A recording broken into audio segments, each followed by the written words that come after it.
Qu'est-ce qui fait qu'un pays nous appelle à tel point qu'on a envie d'y retourner, voire de s'y installer ? Un paysage, une atmosphère, une lumière, une rencontre ? Tout cela en même temps ? 5 Français amoureux d'Afrique du Sud nous invitent à découvrir le pays à travers leurs expériences. Vous écoutez Passion Afrique du Sud, le podcast qui vous emmène sur la route arc-en-ciel. 3e halte. Je m'appelle Grégory Zarnecki, je suis chef de cuisine en Afrique du Sud depuis 14 ans. En 2016, j'étais le chef de l'année en Afrique du Sud. En 2018, on a été le numéro 1, le restaurant, donc le meilleur restaurant d'Afrique du Sud. Et puis, ça faisait un peu la bataille entre quelques restaurants. Donc, une fois, on était deuxième, une fois, on était troisième, une fois, on est premier. Donc, voilà, on a été dans les 3 meilleurs restaurants pendant 5 ans. Vous l'entendez, Grégory Zarnecki est un chef français plus que reconnu en Afrique du Sud. 12 ans à la tête du restaurant Waterkloof près du Cap. Et en 2022, il a même été choisi pour faire partie du jury de l'émission MasterChef. Il faut dire qu'avec son palmarès, son franc-parler et sa bonne tête de hipster, il a tout pour plaire. Mais ce n'est pas la cuisine qui l'a porté vers ce pays. Alors moi j'ai beaucoup voyagé avec mes parents, mon père était ingénieur dans les fours métallurgiques, donc j'ai beaucoup voyagé, et l'un de mes derniers voyages avec eux c'était en Afrique du Sud en 97, et là je suis en fait tombé amoureux du pays, et aussi d'une fille, et donc voilà, j'ai toujours eu le désir de retourner. Je suis retourné en France, j'ai commencé la cuisine, et en 2008 j'ai pris mes valises, et j'ai débarqué à Cape Town, et voilà, j'ai épousé cette fille que j'avais rencontrée en 97. Toujours marié, voilà. Grégory habite aujourd'hui le quartier de Constancia au Cap, et chaque jour depuis sa fenêtre, voilà ce qu'il admire.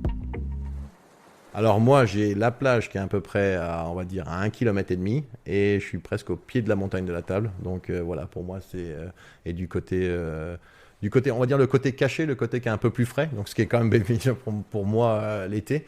C'est beaucoup de verdure, voilà, beaucoup de forêt et la montagne de la Table qui est majestique devant moi. Voilà. L'Afrique du Sud est un carrefour culturel entre Afrique, Europe, Asie, à la croisée des océans Indien et Pacifique.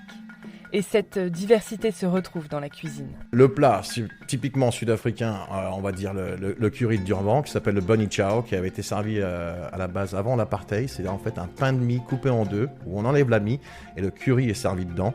Alors ça, c'était des trucs qui étaient servis un peu à l'arrière des restaurants, pour donner aux gens un peu défavorisés. Donc ça, c'est resté. Après, il y a le potjiekos. Là, c'est un truc d'origine hollandaise. Donc en fait, c'est un pot en fonte, au fond arrondi, et on installe en fait, on met des ingrédients en fait en différentes couches. Donc vous allez avoir votre riz, le mouton, des légumes, et après on mouille ça et on cuit ça au-dessus du feu, parce que là-bas la culture en Afrique du Sud c'est de cuisiner surtout sur le feu.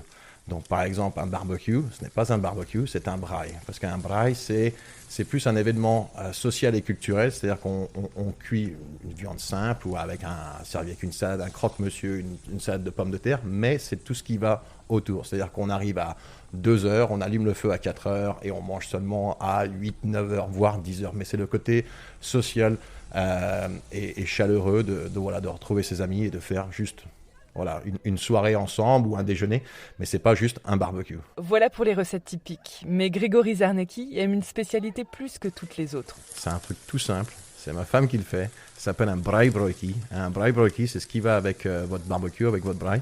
En fait, c'est un peu tout simplement un croque-monsieur où il n'y a pas de jambon à l'intérieur, c'est juste des oignons, du fromage et de la tomate. Et c'est cuit sur le feu à la fin, une fois que vous avez cuit votre viande, donc c'est cuit un peu sur le côté. Et ce côté un peu fumé qui se rajoute au pain, le fromage fondu, c'est un plaisir simple, mais malheureusement, il y a quelqu'un qui arrive à les faire. J'ai essayé, et voilà, c'est un peu la théorie du sandwich, si quelqu'un le fait pour quelqu'un d'autre, c'est toujours meilleur. Donc voilà, c'est un petit plaisir, mais bon voilà, un filet de bœuf et le braai broodjie juste à côté, là c'est, voilà, je suis aux anges.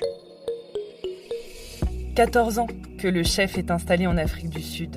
Sa signature en cuisine reste bien française, mais il aime travailler avec des produits locaux qu'il découvre et apprend à utiliser au fil de ses rencontres. Alors c'est vrai qu'au cours des 14 dernières années, j'ai fait quand même pas mal de rencontres, mais une en particulier, c'est en fait une chef sud-africaine d'origine zoulou qui m'a appris un peu au fait tous les ingrédients de la culture africaine. Donc j'ai beaucoup appris, j'ai eu l'occasion de faire une émission télévisée avec elle sur 20 épisodes. Et voilà, il y avait quand même 20 personnes qui étaient là pour le Grand Prix. Et ils devaient cuisiner. Et à chaque fois, j'ai quand même mangé des plats très africains avec beaucoup d'épices. Et j'ai beaucoup appris. Donc elle m'a appris vraiment beaucoup sur la cuisine africaine. Les usages des épices, des masalas, le pap, qui est en fait leur farine de maïs, on va dire, qu'ils utilisent. Et voilà, c'est pas juste une préparation. Il y a tellement, il y a... par exemple, un truc, quand vous l'enlevez de la casserole, il y a cette petite partie qui est un peu crispy, qui est un peu juste au fond, et ça, en fait, ils s'en servent de tuile sur le côté. Donc, j'ai beaucoup appris, surtout avec les graines, les anciens grains qui reviennent petit à petit dans la cuisine sud-africaine, qui sont remis au goût du jour. Et Grégory a d'autres ingrédients typiquement sud-africains qu'il intègre désormais à ses recettes. J'utilise par exemple beaucoup le thé rooibos, qui donc pousse à côté de Ciderberg. C'est un thé très bon, très doux. Alors j'utilise pas forcément que pour les desserts. Voilà, la dernière, j'ai fait une selle d'agneau cuit en croûte de rooibos. Donc voilà, quelques épices comme ça qui reviennent. Il y a aussi le bourou qui aussi pousse un peu comme le thé, qui est assez fort, mais assez original. Voilà, donc ça, je rajoute ça dans les entrées. Voilà, on a la langouste qui est juste pêchée juste à côté. Donc voilà, ça inspire assez quand même. L'Afrique du Sud est une source d'émerveillement pour tous les sens. Le goût, la vue, le toucher et l'ouïe. Un bruit, pour moi, c'est le Kruger, par exemple. Voilà. Vous êtes dans le bush, c'est quand même une expérience assez extraordinaire. Moi, j'y suis allé 2-3 fois. Vous êtes là, vous arrêtez, le silence complet, vous entendez un peu le bruit dans la savane, des trucs qui bougent. Voilà, par exemple, un éléphant qui va débarquer juste à côté de vous de la voiture, on entend les branches craquer. Voilà, pour moi, ça, c'est vraiment les grands espaces, l'Afrique du Sud, avec toute la multitude de paysages. Depuis 2 ans, le chef Grégory a quitté les cuisines de son restaurant et il est ravi. Il prend enfin le temps de voyager avant de se lancer dans un nouveau projet gastronomique. J'ai fait un voyage où j'ai décidé avec ma femme de partir au milieu de nulle part. Et je me suis retrouvé sur un lac de sel où la première habitation est à 240 km. Et j'ai fait un braai, voilà, j'ai fait un barbecue, j'ai juste allumé un feu sur la croûte de sel. J'avais garé la voiture un peu à côté. J'ai mis une table, on a bu un verre de vin et c'est le silence complet. Il n'y a personne, il n'y a pas de bruit. Je vous dis, la première habitation, je crois que ça doit être une station essence avec une bougie en tant que lumière.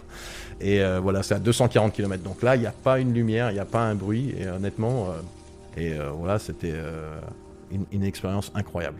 Et après, à 2h du matin, vous avez la Voie lactée qui s'allume là juste autour de vous. Et je m'en rappellerai vraiment toute ma vie parce que c'était beau. Alors, tenté par le voyage ?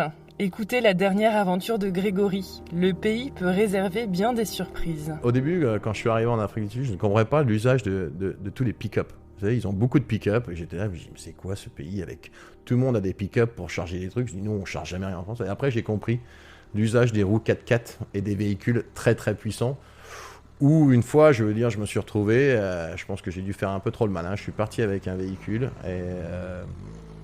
et malheureusement, je suis resté coincé. J'ai crevé un pneu.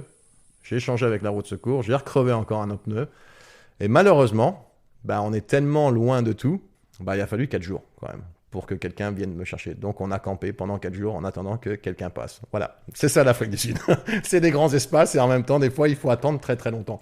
Il y a quand même une grosse communauté entre les gens qui habitent là-bas avec les fermes ou quoi que ce soit, les grands domaines où ils ont de l'élevage. Maintenant, j'ai compris.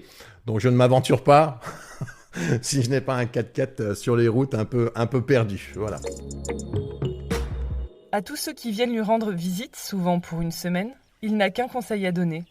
Restez plus longtemps. Un très beau pays avec une très bonne ambiance, des gens chaleureux, du beau temps et surtout plein de choses à voir, quoi. C'est ça qui est quand même assez énorme. C'est, comme je vous dis, vous faites 150 km, vous avez l'impression d'être dans notre pays. Vous faites Cape Town, vous allez à Oudtshoorn. Oudtshoorn, c'est le pays des autruches. Là, c'est plat, c'est aride, c'est un peu plus sec.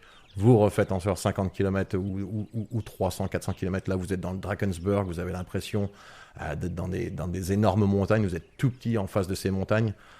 Après, vous avez par exemple dans le Northern Cape où là, c'est tout plat. Ciderberg, vraiment beaucoup de rochers. Ça reste quand même un très beau pays où il y a tellement à voir que voilà, une semaine, je vous dis, c'est pas assez.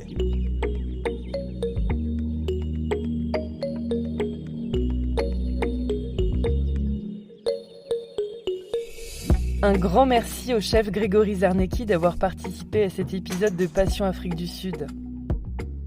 Prochaine halte avec Marlène Marceau. Elle a vécu au sud du pays et l'a sillonné avec sa famille. De quoi partager tous ses bons plans et ses coups de cœur. Pour prolonger le voyage, rendez-vous sur le site internet www.southafrica.net.